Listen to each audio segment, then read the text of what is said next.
pengalaman menjadi lebih ganas daripada orang biasa. Tapi yang lebih sering adalah menjadi rendah diri. Bu, jadi ini kan keluarga tuh harus memforsir banget gitu ya Bu ya. Maksudnya keluarga tuh harus, kan karena orang yang terdekat kan pasti kan keluarga nih Bu ya. Karena keluarga itu harus seperti apa Bu ya? Harus merangkul kah atau seperti apa nih Bu?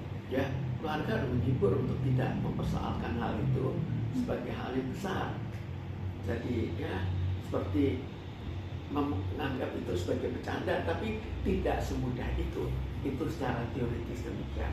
Jadi juga menerima saja hal itu, jadi tidak menganggap itu sebagai hal yang terlalu serius, karena hal itu merupakan ketidakbenaran.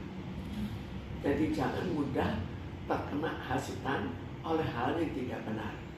Karena itu kayak iseng gitu ya Bu ya? Ya. Bu, apa sih namanya? Tapi Bu, jalur orang tuanya kan melaporkan jalur hukum nih Bu. Ini sudah benarkah atau seperti apa nih Bu? Kalau menurut Ibu sendiri? Sebetulnya selama hukum benar, ini benar saja, supaya jangan sembarangan membuli anak yang tidak tahu, kemudian dibuli. Kan bagaimana masa depan anaknya? Jadi kita jangan melakukan suatu keisengan dengan akibat kepribadian anak itu di kemudian hari. Jadi kita anggap itu ya bercanda, tapi akibatnya itu harus kita pikirkan. Karena itu ya supaya tahu akibatnya, dilaporkan nggak apa-apa. Tapi kalau dilaporkan terus habis itu minta maaf lagi nih Bu ya kan? Pasti kan selalu ada nih Bu ya kan, di mana-mana kasus mau minta maaf habis itu kelar. Kalau misalnya ini seperti apa nih Bu? Bu diteruskan kah atau seperti apa? Tergantung apakah, kan manusia itu lain-lain.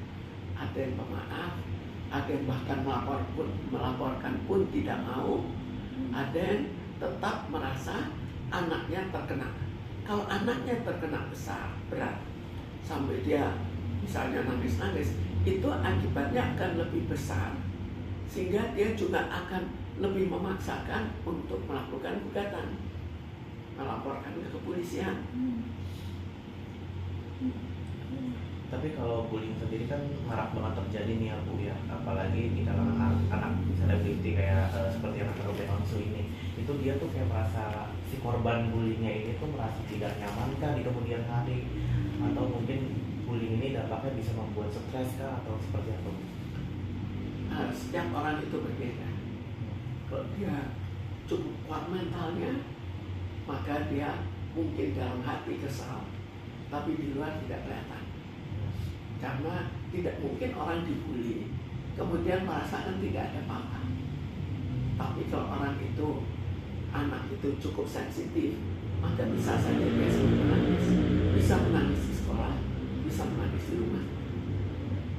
Tapi kalau sering banyak terjadi itu bullying yang anak di bawah umur gitu Bu. Karena sekarang itu kan sebenarnya bukan karena di bawah umur, tapi kan sebelum ini dulu bullying itu kan tidak populer. Kemudian populer di kalangan remaja, kemudian turun, sekarang sampai pada anak-anak. Karena tidak dilakukan pencegahan pada saat terjadi bullying di sekolah, sehingga akhirnya ini kan merembet. Itu kan satunya, ya anak itu menganggap masih lucu saja membuli orang, menggoda orang itu lucu. Mana ada dia pikirkan akibat di kemudian harinya.